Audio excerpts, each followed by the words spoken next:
श्री गणेशाय नमः। आप सभी को मेरा राधे राधे। आप सभी को जया एकादशी, भूमि एकादशी, अजा एकादशी, भीष्म एकादशी की हार्दिक शुभकामनाएं और बधाइयाँ। भगवान श्री लक्ष्मी नारायण जी का आशीर्वाद आप सभी पर सदैव बना रहे। आप सभी सदैव स्वस्थ रहें, व्यस्त रहें, मस्त रहें और सदैव प्रगति और उन्नति को प्राप्त करते रहें। आज हम आप सभी को जया एकादशी, अजा एकादशी, भूमि एकादशी और भीष्म एकादशी के दिव्य और ज्ञानमयी कथा सुनाने जा रहे हैं। इस वीडियो को अंत तक देखिएगा और ज़्यादा से ज़्यादा शेयर भी कीजिए। इस कथा से पहले हम आपको यह बताएंगे कि एकादशी का व्रत आपको किस प्रकार करना चाहिए, किस विधि से करना चाहिए, कौन कौन से नियमों का पालन आपको करना चाहिए।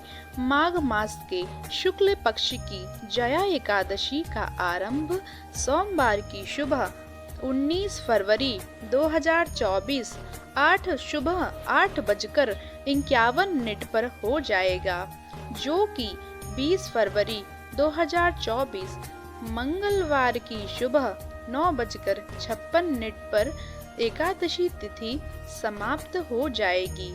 अतः आप सभी भक्तजनों एवं माताओं बहनों से आग्रह है, द्वादशी युक्त सूर्योदय ज्ञापनी जो शुद्ध एकादशी होती है, जिसे हरिवासर भी कहा जाता है, वो आपको 20 फरवरी 2024 को मंगलवार को व्रत करना है। जया एकादशी हिंदू धर्म में इस एक विशेष दिन होता है। माघ मास की शुक्ल पक्ष को माघ मास की शुक्ल पक्ष की एकादशी को जया एकादशी कहते हैं। वर्ष में लगभग 24 से 26 एकादशी होती हैं और प्रत्येक एकादशी का अपना एक विशेष महत्व होता है।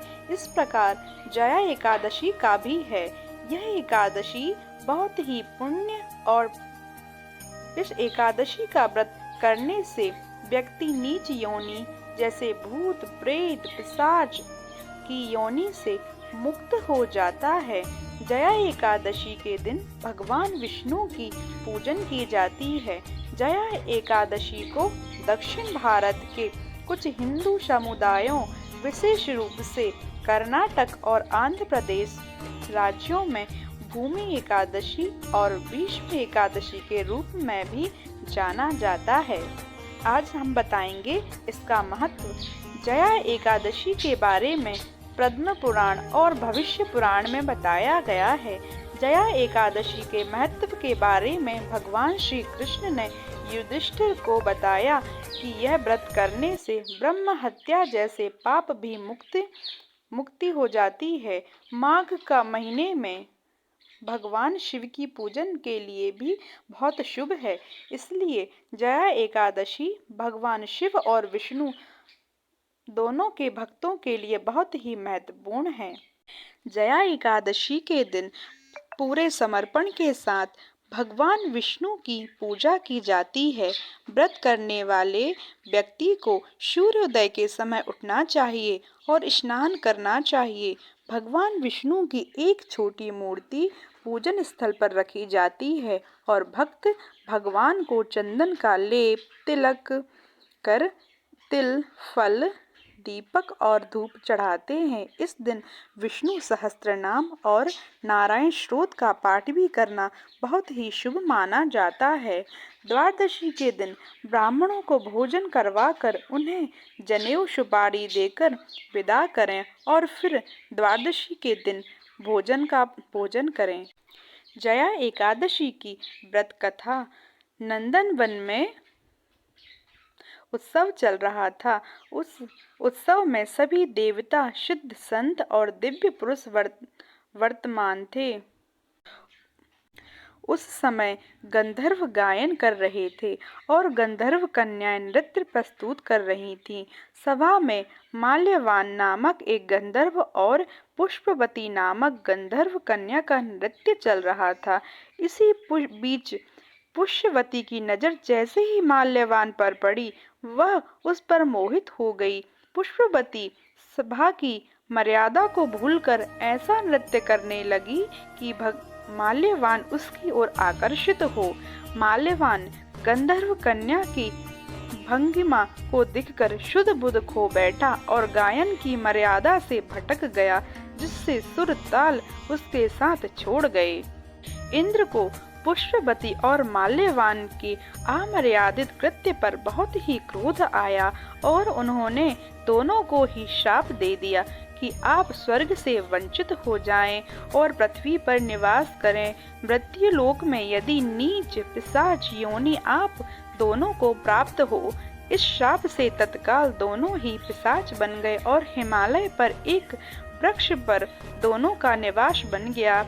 यहाँ पिशाच योनि में उन्होंने अत्यंत ही कष्ट भोगना पड़ा। एक बार माघ शुक्ल पक्ष की एकादशी के दिन दोनों अत्यंत ही दुखी थे। उस दिन वे केवल फलाहार ले रहे थे।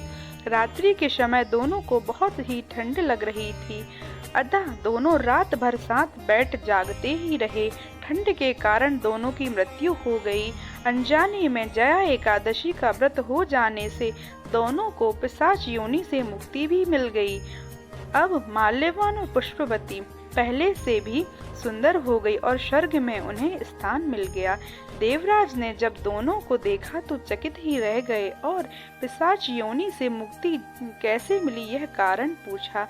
तब माल्यवान ने कहा, यह भगवान विष्णु की जया एकादशी का प्रभाव है। हम इस एकादशी के प्रभाव से पिशाच योनि से मुक्त हुए हैं। इंद्र इससे अति प्रसन्न हुए और कहा कि आप जगदीश्वर के भक्त हैं, इसलिए आप सभी मेरे आदरणीय हैं। आप स्वर्ग में आनंद पूर्वक विहार करें। कथा सुनकर श्री कृष्ण ने यह बताया कि जया एकादशी के दिन जगतपति जगदीश्वर भगवान विष्णु ही सर्वथा पूजनीय हैं। जो श्रद्धालु भक्त इस एकादशी का व्रत करते हैं, उन्हें दशमी तिथि से को एक समय आहार करना चाहिए। इस बात का ध्यान रखें कि आहार सात्विक हो। एकादशी के दिन श्री विष्णु का ध्यान करके संकल्प लें और फिर धूप, दीप, चंदन, फल, तिल और